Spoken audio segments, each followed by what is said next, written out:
Estamos aqui hoje para uma aula prática e rápida de como consertar um rádio. Esse é o rádio a ser consertado. O nosso técnico.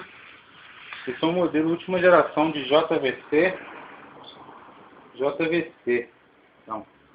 Ele vai... Aqui é um aparelho eletrônico muito sensível. Observem que ele está ligado na tomada. Veja. Vamos desligá-lo. Nada. Se você crê no Senhor, você reza. Se você não crê, seu viado!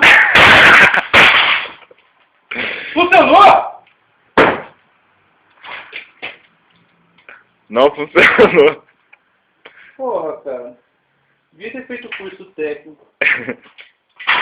Enfim, não façam isso, tá? Dá o poder de fura nele! Ah! Tirar da tomada e vamos dar um tranco.